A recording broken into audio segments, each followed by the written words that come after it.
Mitja Chiarin, che è cronista della Nuova Venezia e dei giornali veneti del gruppo L'Espresso. Passiamo quindi in un mondo dal cartaceo più tradizionale, cosiddetto. Un giornale però che per secoli è stato basato sul piombo, sull'inchiostro, e poi nel giro di 30 anni, non di più, è passato al giornale virtuale, perché in realtà possiamo non avere più giornali cartacei, ma giornali online. Questo ancora fortunatamente non è vero, ma il periodo è stato questo, velocissimo, un cambiamento epocale in pochissimo tempo, quando per secoli, ripeto, il giornale era basato sul piombo sostanzialmente.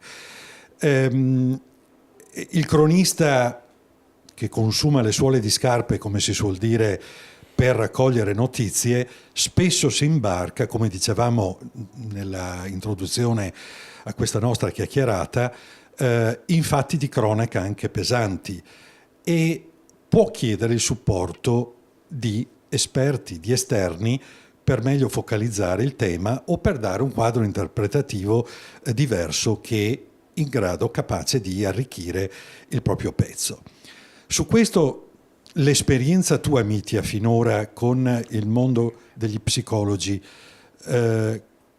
quale è stato? Come ti sei rapportata? Che problemi hai affrontato? Mitja, sì, puoi accomodarti. Grazie. Qui al tavolo dei relatori, al posto dei relatori, dove c'è anche lo sfondo del pagina web del giornale. Della pagina web del giornale.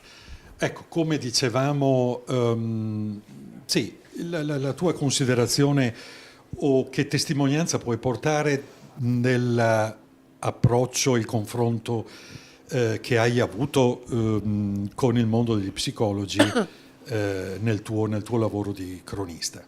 Non è mai stato facile il rapporto con il mondo degli psicologi, diciamolo subito, perché quando noi affrontiamo un caso singolo di cronaca nera, faccio un esempio recente, per esempio la vicenda terribile di quell'anziana signora che è stata uccisa dal vicino di casa con la motosega pochi mesi fa a Mestre.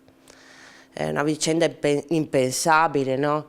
In attesa poi tu scopri che il protagonista, l'uomo che ha ucciso, è un uomo che ha avuto uno dei problemi, un lungo periodo di problemi mentali, che è stato anche recluso per aver già commesso reati rispetto a questo tipo di condotte. Cioè ti si apre un problema che non è soltanto relegato a quel singolo fatto. Provo a spiegarmi. Quando noi abbiamo affrontato come giornale il caso Torta, terribile, no? Un uomo che uccide una donna con una motosega, con una violenza tale che impaurisce chiunque, ci siamo dovuti dopo, nei giorni seguenti, confrontare con un altro problema, cioè per esempio con il timore fortissimo delle famiglie dei cosiddetti malati di mente, di giovani, di donne, di ragazzini con problemi di questo tipo conclamati, e che avevano il terrore che i loro familiari malati, in conseguenza di questo fatto di cronaca che ha scosso completamente la città, ritornassero indietro di 30 anni, 40 anni e venissero considerate persone da tenere rinchiuse. Allora questa vicenda si è conclusa poi, diciamo, con un dibattito molto breve, che però in realtà avrebbe meritato molto più spazio nelle pagine del giornale, perché questo timore, questa paura delle famiglie è rimasta invariata. Non c'è stato un intervento dell'opinione pubblica o di psicologi o di quant'altro che avessero colto veramente questo problema, che avessero riempito, voglio dire, la mail del nostro giornale con interventi, con un dibattito. Riscontri neanche a livello di lettere di non ha avuto un interventi. riscontro. Abbiamo avuto un riscontro abbastanza alto da parte di lettere di familiari e di famiglie che temevano appunto questo effetto boomerang, no? Cioè, oddio, il malato di mente diventa un problema sociale, teniamolo rinchiuso. Mentre non ha avuto un dibattito, diciamo, specializzato. Però questo è anche, non è colpa solo degli psicologi o colpa solo dei giornalisti, secondo me. Questo dipende dal fatto che, appunto, come spiegava prima Giuliano, stiamo vivendo in tempi in cui l'informazione è talmente veloce che rischia di esaurirsi neanche in mezza giornata, in un paio d'ore. E questo, secondo me, è interessante perché velocizza il nostro lavoro, ma ci porta anche tantissima responsabilità in più. Perché se penso che io, che adesso utilizzo due format, no? Uno è il giornale di carta, che per fortuna ancora esiste, sopravvive e lotta insieme a noi. E poi abbiamo l'internet, no? L'internet ti porta all'immediatezza della notizia, però qual è il problema? Che la notizia non è mai, tu lo sai benissimo, insomma, la notizia non è mai certa, totale. Quando tu cominci a scriverla un fatto di cronaca alle 8 di mattina, dai dei dettagli che poi alle 10 possono diventare tutt'altro, perché le verifiche doverose che tu fai sulla notizia ti portano anche a modificare il contesto, la situazione e tutto quello che ne viene dietro. Per cui è vero che internet aiuta nella visibilità, nel dare le notizie e quant'altro, però è anche vero che il lettore, il fruitore della notizia deve sapere che quella notizia è in costante aggiornamento, non è mai una notizia fissa e sarà una notizia fissa al 90% il giorno dopo nel giornale di carta.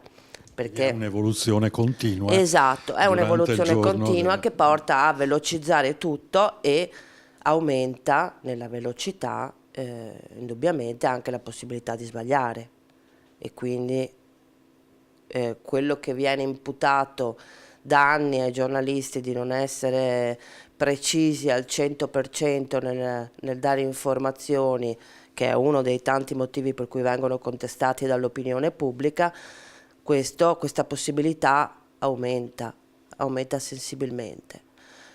Ti dico, fatti di cronaca come quello di Torta, secondo me esigevano un rapporto molto più dialettico con il mondo della psicologia, perché cioè un giornalista non è uno psicologo, anche se nel suo essere quasi tuttologo a volte lo porta anche a fare della psicologia spicciola, ma la psicologia spicciola rischia di essere pericolosa in certi casi quando ti trovi in determinate situazioni.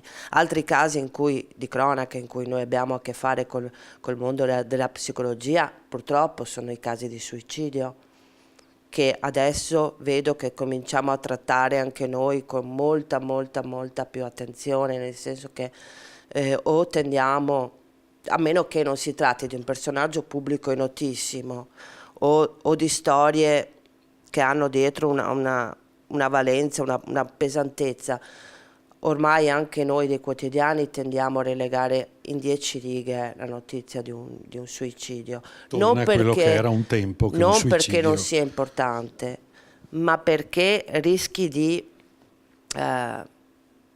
creare dei problemi, nel senso che, voglio dire, dire l'ennesimo caso di persona che si uccide per depressione, o scavi in quella storia, ma è giusto scavare in quella storia?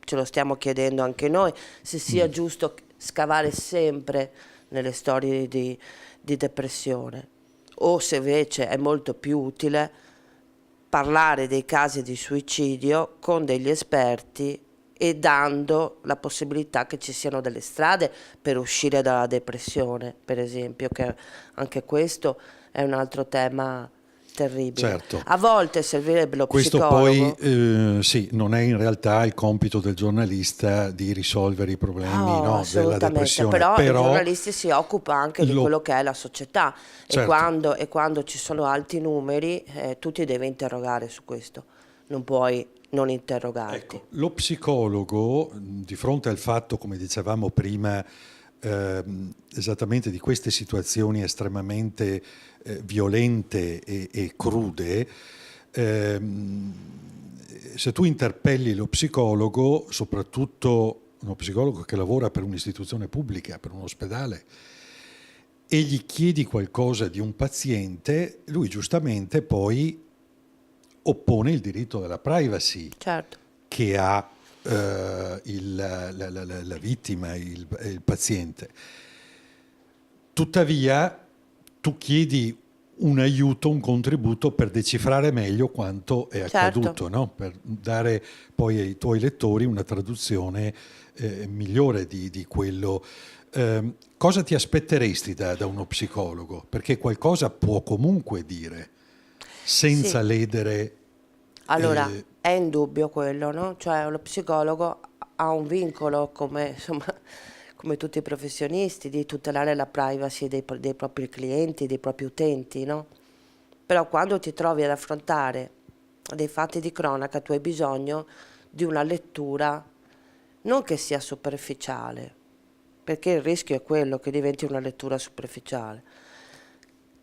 Devi trovare un professionista che sappia spiegarti le varie possibilità che sono legate a quel tipo di problema.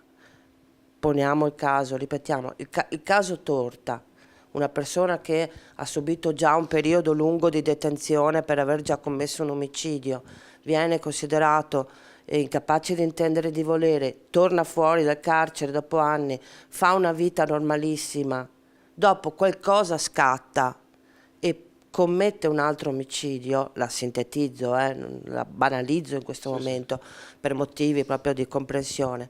Allora, quando tu devi spiegare all'opinione pubblica perché si uccide o perché si torna ad uccidere dopo anni, allora hai bisogno di un professionista. Chi più di uno psicologo può darti una mano nel leggere questo, nel Certamente. leggere i sintomi, nel leggere le conseguenze, nel leggere i comportamenti. È ovvio che un giornalista fa più domande possibili nel tentativo di avere più informazioni possibili. Però a volte tu quando hai un rapporto con un professionista, appunto, del settore, trovi una sorta di muro, cioè mi limito a dire quelle 4 cose basilari e non dico nulla di più. E questo a volte diventa un problema, perché tu invece avresti bisogno di avere lo psicologo come alleato Certo. nel comunicare al cittadino, no, una determinata Questo situazione o un può determinato succedere problema. Può spesso succedere, che poi ci sia il silenzio da parte magari dell'esperto, adesso continuiamo a ipotizzare la figura dello psicologo, ma questo riguarda anche nell'ambito amministrativo di una struttura sanitaria. sì, Tu devi scrivere il tuo pezzo, per cui sulla base delle informazioni che hai assunto, che hai acquisito, tu racconti una vicenda. Il giorno dopo magari ti telefona la stessa persona che tu cercavi di contattare e che magari non sei riuscito a contattare e ti dice: avete scritto una marea di inesattezze, le sì, cose non erano così. sì, Per cui c'è da chiedergli perché non me l'hai detto prima che ti ho cercato ieri certo. e che avresti potuto aiutarmi e agevolare anche nel mio lavoro, no? Io credo, insomma, per conoscenza, insomma, sono ormai quasi 26 anni che faccio questo mestiere. Un po' dipende dal fatto che non si fidano, cioè che il professionista quando ha a che fare col giornalista, che magari non è un giornalista che conosce, non si fida. Questo è anche comprensibile. Un aiuto lo potrebbero dare anche i comunicatori, cioè quelle strutture che sono dotate di comunicatori potrebbero aiutare a mediare tra la figura del giornalista e la figura del professionista. A volte non ce la si fa, l'impressione mia è che a volte non ce la si fa. Un po' perché eh, si ritiene anche, taluni ritengono anche che la comunicazione che viene poi resa dal giornalista comunque è banalizzante, cioè l'effetto che tu fai nel rilasciare un'intervista su un determinato tema poi viene reso dal mondo dell'informazione in maniera banalizzata, semplicemente per fare spettacolo e semplicemente per fare effetto. Questo dipende molto dalla critica che è ormai costante a noi che lavoriamo nella stampa dei titoli ad effetto, che secondo molti non trasferiscono la realtà del tema che tu stai trattando. Io, di contro, rimango sempre molto delusa perché dico se di un mio articolo viene preso semplicemente il titolo e le altre 50, 60, 80 righe che scrivo non vengono minimamente lette, allora perché faccio questo mestiere? Cioè, se poi c'è questo effetto. Purtroppo è la fretta il grande problema di tutto, credo, no? Nel senso, c'è la fretta del lettore che si ferma al titolo e non vede altro, c'è la fretta del giornalista che tra i vari canali di comunicazione ormai corre sempre di più, le suole ormai sono completamente finite, e c'è comunque il grosso problema del rischio di sbagliare di più, perché più tu corri, più la tua informazione è parziale, al momento, momentanea, specialmente quando la metti sul web, e più c'è il rischio di dare una comunicazione errata che però, ripeto, con gli aggiornamenti viene corretta man mano che passa il tempo. Il problema è che noi dovremmo veramente avere una forma di, che ne so, questa te la fai anche, no, col mestiere, un'agenda piena di contatti di professionisti che puoi contattare, che puoi, no? Però non è che abbiamo tutto lo scibile completo umano delle professioni nelle nostre agende, quindi noi dovremmo avere insomma, il mondo medico anche, non sto parlando soltanto degli psicologi, la sanità in senso del lato. mondo della sanità noi dovremmo avere più alleati che muri in questa fase, veramente. Mentre molto spesso, lo sai benissimo, specialmente quando hai a che fare con aziende pubbliche, insomma, hai delle grossissime difficoltà. Si tende sempre a minimizzare il problema, a minimizzare la notizia, a minimizzare anche la polemica, se vuoi, no? Va sempre tutto bene, invece non è così. Certo. Ed è per capire anche a chi ci ascolta l'importanza anche del rapporto tra giornalista e psicologo. Un aspetto, e questo lo vedete molto anche in televisione, è il grado di comprensibilità che un professionista interpellato riesce a trasmettere su un fatto di cronaca, cioè quanto ti fai capire, perché se tu parli con un medico piuttosto che con uno psicologo, gli chiedi un'interpretazione di un fatto di cronaca, se chi sta dall'altra parte risponde con estremamente un linguaggio tecnico o col registro tipico del medico piuttosto che dello psicologo, tu devi poi tradurre per un lettore, è per questo che puoi correre il rischio, no, di banalizzare Certo. poi un evento. Però è questo che un professionista deve anche tener conto, se parla e interagisce con un giornalista, di riuscire a farsi capire bene.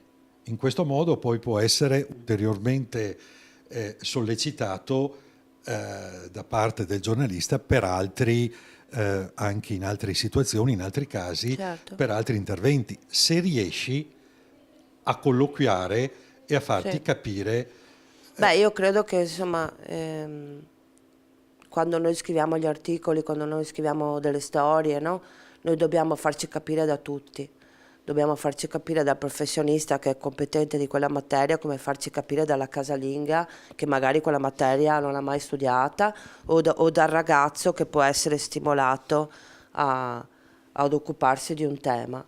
E quindi noi dobbiamo per forza utilizzare delle parole che siano il più possibile semplici, o comunque dare una forma di traduzione, fammela passare così, di termini che sono difficilissimi in maniera semplice, perché questo è il nostro ruolo anche.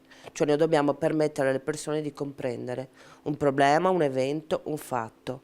Allora, semplicemente dire che stiamo banalizzando, sì, può essere, però per gli addetti ai lavori esistono le riviste scientifiche, quelle di settore. Un quotidiano non è una rivista scientifica, non è una rivista di settore, è un luogo dove la gente viene informata dei fatti, viene informata dei problemi e ha bisogno di poterli comprendere. Se io non parlo un linguaggio che sia il più possibile comprensibile dai miei lettori, potrò essere anche il più bravo esperto di un tema, però non comunico niente, non informo. Invece il nostro primo ruolo è quello, è certamente informare. vieni meno il compito Assolutamente sì, che hai di tradurre. assolutamente sì. E questo è importante anche, no, per chi ci ascolta di entrare, calarsi in questo aspetto e riuscire a capire le esigenze di chi sta dall'altra parte del telefono.